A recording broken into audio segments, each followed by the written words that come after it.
Yeah, we've got two great speakers here today.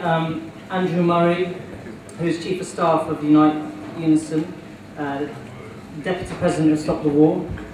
And we've got Danielle Bono, who is from the Front de Gauche, the correct pronunciation, the left front in France. She's a political activist on the French left.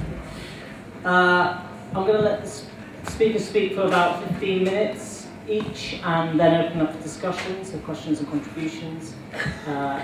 First, just before I let Andrew start, I'm going to just make an announcement about the lunches. If you haven't had anything to eat, there's some delicious packed lunches at the back for £4. I strongly recommend the falafel. But without further ado, I'll let Andrew start.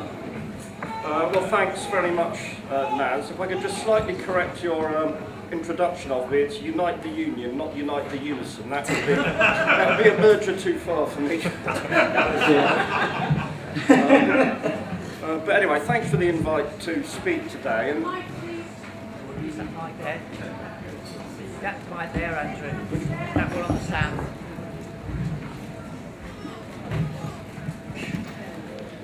thanks. Although the question, as the chair implies, does have a sort of obvious answer, it's still an important question, I think, to discuss and debate for several reasons. The first should be that it's a question that arises today in large part because of the economic crisis that's gripping all of Europe and this country. Because there's a lot of comparisons now with the crash of 1929, the situation in the 1930s. But we have to remember that the economic crisis of the 30s, the unemployment and the misery and the poverty, was only the third worst aspect of the 1930s. The second worst was that it led to a wholesale attack on democracy, most dramatically and luridly and disastrously in Nazi Germany, but otherwise more or less everywhere across Europe and beyond. Now, history doesn't repeat itself in a sort of mechanical way, and I don't think anyone is expecting Hitler-type figures to storm to power anywhere in Europe imminently. However, the underlying fact that in a capitalist system, democracy, from the point of view of the elite and the establishment, is really democracy for the good times. It's democracy when any consequence that might come of the rights that democracy bestows aren't going to fundamentally challenge the underlying premises of the system. And that doesn't work when you hit a slump. It doesn't work when you have a crisis that shows every sign of dragging on, imposes heavy burdens on those least able to bear it, and undermines the entire stability of the system. And that's what we're seeing in different countries across Europe today already. It's not like the 1930s in the sense of open fascist coups or marches on Rome, but it is still the dismantling of a democracy in favour of the interests of the elite. And we can see that in Greece and in Italy, where elected governments, and I don't suppose anyone here is really going to hold a candle for Berlusconi, but nevertheless he was the product of an electoral process into a lot of corruption and all the rest of it. But he still was, and he has been dismissed, and the Greek government of Papandreou likewise sacked and have been replaced by appointees of Brussels, or in fact advisors to Goldman Sachs in both cases. A sort of a bizarre irony that a bank more identified with the world economic crisis than any other single institution now has its people running two major European countries. But there's two things that are significant beyond that obvious statement of a sort of banker's takeover regarding Italy and Greece, which is that firstly, this wasn't a coup against the elected politicians because it was enabled by the elected politicians, both elected politicians of the right and the left, the social democratic left as well, who gladly voted away the political authority, handed it over to these governments of technocrats, which is a misleading term. The technocrats in Greece include neo-fascists established in the cabinet as a result of this manoeuvre. And they said we'll give you our authority, we'll give you our power, and we'll take a step back so you can deal with the crisis, you can impose the economic measures which could be fatal to any democratic politician, and then you can give us back the power when it makes no difference. In a way, I mean, there's no perfect historical parallels, but it's more like the fact that the Vichy regime in 1940s in France was established by a vote of the remnants of the Third Republic's parliament, handing over power to a dictator because the democratically elected had lost the will to fight. So, firstly, you see the politicians themselves as being incapable defenders of democracy. And that's the first thing we need to understand if we're talking about the need to defend democracy. It can't be left to the politicians who are democratically elected and are presumably the sort of prow of the ship of democracy to actually defend it for themselves, because they would rather, at times of crisis, rather than fight for the people, they'd rather hand over to technocrats, unelected forces of one sort or another, to do the dirty work for them. But the second thing, and perhaps even more alarming, is that certainly in Italy, there's been no great popular upsurge to defend our democratically elected politicians.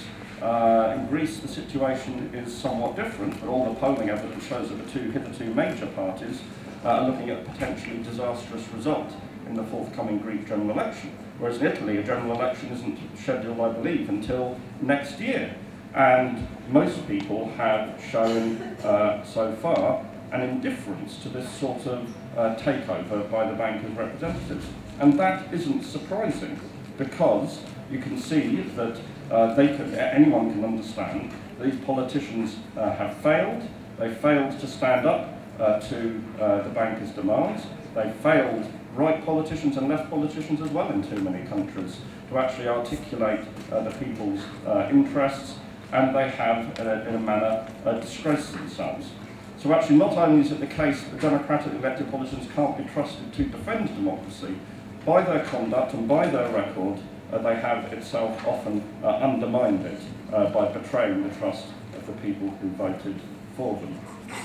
And we might say, well, in Britain there's no likelihood of technocrats taking over or whatever, but of course that's because, from the point of view of high finance, which is probably more powerful in Britain than any other single major country in the world, virtually, they already have their people in office, their people are in power, and I think we'll see that dramatically in the forthcoming budget, which looks like it's shaping up to be a brazenly class attack that's going to cut taxes for the rich while cutting pay for some of the poorest workers in the public services.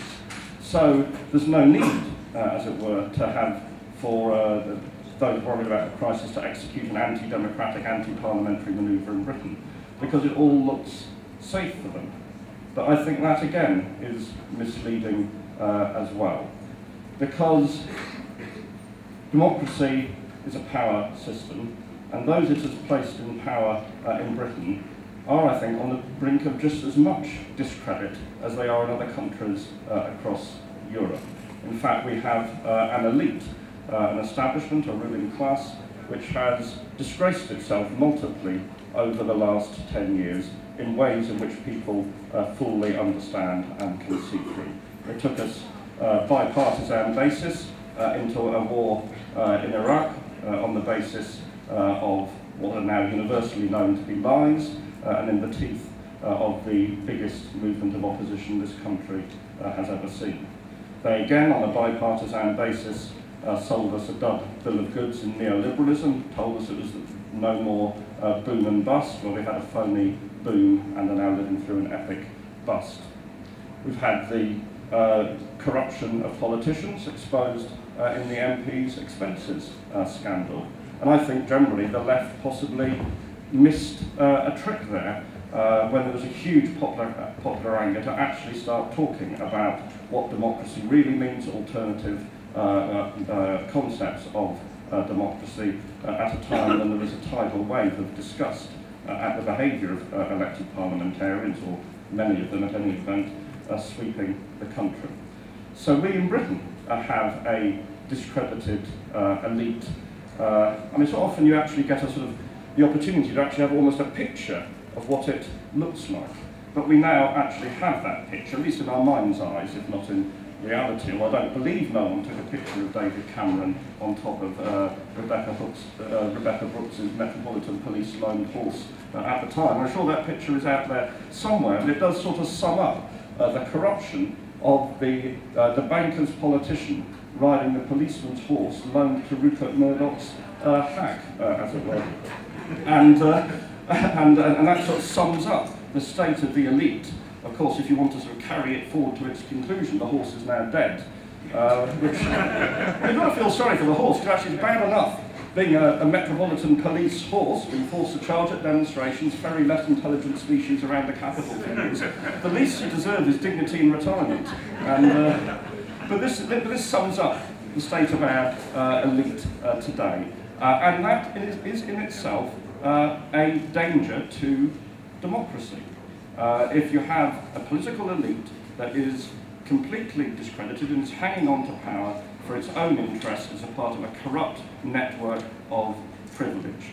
And let's not think that democracy isn't going to be challenged by that elite in more explicit and understandable forms.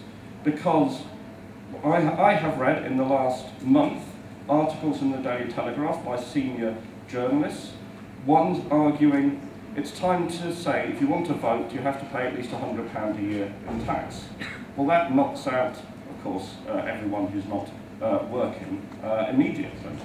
Another article actually looking to extend the franchise by saying it's time we gave businesses the right to vote. They're the wealth creators.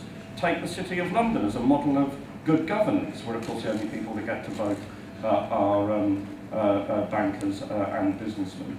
And these ideas, of course, they're on the margins now, but they're already creeping in to the mainstream in many ways. There are measures going through Parliament which will devastate the electoral registration by driving possibly millions of the poorest people off the electoral register. And we know how the government is already gerrymandering constituencies. You put all this together, there is a sustained elite attack on democracy, which is only masked by the fact it is led by people like the government who are themselves democratically elected. So I think there does have to be a campaign to defend democracy, but not democracy as it is, because democracy as it is for millions of people either indefensible or a lack of, it certainly will not arouse any great passion to defend it.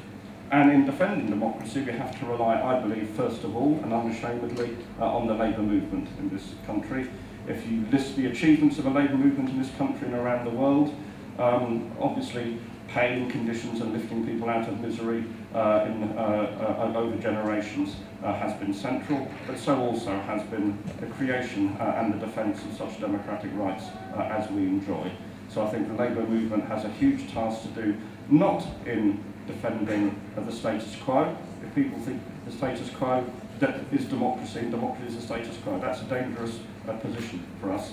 We have to use the economic crisis to develop new ideas of power, how we can move away from a strictly and very narrow representative form of democracy to a democracy that actually delivers what it says on the tin, which is the power of the people. So those are my thoughts on why the answer to the question should be yes. That democracy is worth defending, but it can't be left to the elected politicians to do it. Thank you very much.